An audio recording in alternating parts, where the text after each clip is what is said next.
படைப்பாளிகளை ரெண்டு விதமாக பார்க்குறேன் நான். இந்த சமூகத்தில் இருக்கக்கூடியவங்களுக்கு பிடிச்ச படைப்பை கொடுக்கறது ஒரு வகை, இந்த சமூகத்துக்கு தேவையான படைப்பை கொடுக்கறது இன்னொரு வகை. இது ஏன்னா அந்த சிவப்புக்குள்ளே எல்லாமே அடங்கும். அது பேரன்பு இருக்கும், பெருங்கருணை இருக்கும், பெருங்கோபம் இருக்கும். அவருக்கு துணையாக நடித்தாங்க ஒரு அம்மா, அவங்க பேரை கேட்டால் ரஷ்யானாங்க. அது எனக்கு இன்னும் வியப்பாக இருந்தது. ஏன்னா முதல் முறையாக அப்படி ஒரு பேரை நான் கேட்குறேன். காசு பணத்தெல்லாம் வச்சு ஒன்றும் பண்ண முடியாது.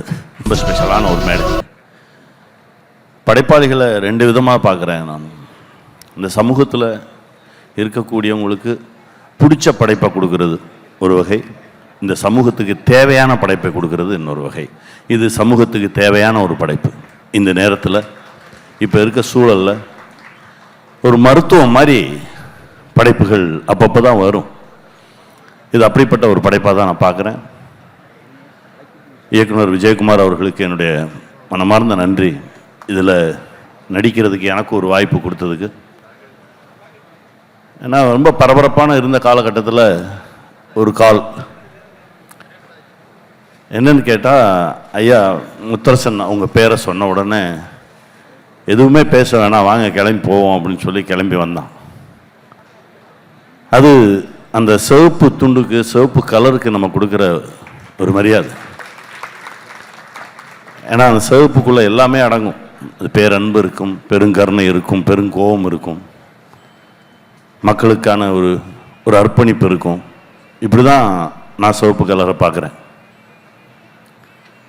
அவரோடு நிற்கும்போது, அவரோடு பணியாற்றும் போது, இப்படியெல்லாம் மனுஷங்க இருக்காங்களா அப்படின்ற ஒரு வியப்பையும் ஆச்சரியத்தையும் தான் எனக்கு கொடுத்தாரு. ரொம்ப ரொம்ப சந்தோஷம்ப்பா. நான் அப்பான்னு தான் கூப்பிடுவேன். ரொம்ப மகிழ்ச்சியாக இருந்தது அந்த பயணம். அவருக்கு துணையாக நடித்தாங்க ஒரு அம்மா, அவங்க பேரை கேட்டால் ரஷ்யானாங்க. அது எனக்கு இன்னும் வியப்பாக இருந்தது. ஏன்னா முதல் முறையாக அப்படி ஒரு பேரை நான் கேட்குறேன். அவங்க சொன்னாங்க, இல்லை எங்கள் ஊர் பக்கம்லாம் வந்து ரஷ்யான்ற பேர் நிறைய காமன், நிறைய பேருக்கு வச்சுருப்பாங்க அப்படின்னாங்க. இப்படி இந்த மண்ணின் மீதும் மக்களின் மீதும் பேரன்பு கொண்டவர்கள்லாம் ஒன்றா சேர்ந்து உருவாக்கிய படைப்பு தான் அந்த படைப்பு. இனி வரும் காலங்களில் உணவுக்கு தான் சண்டை.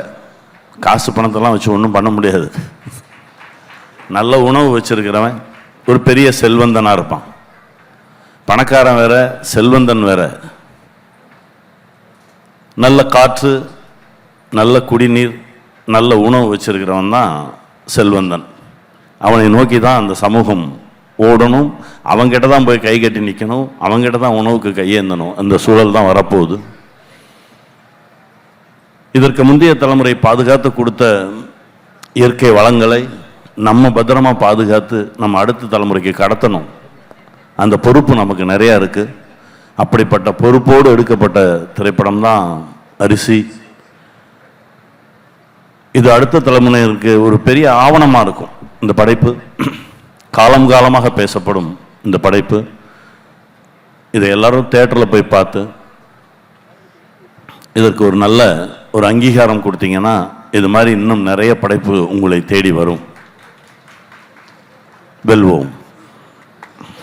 மகிழ்ச்சி.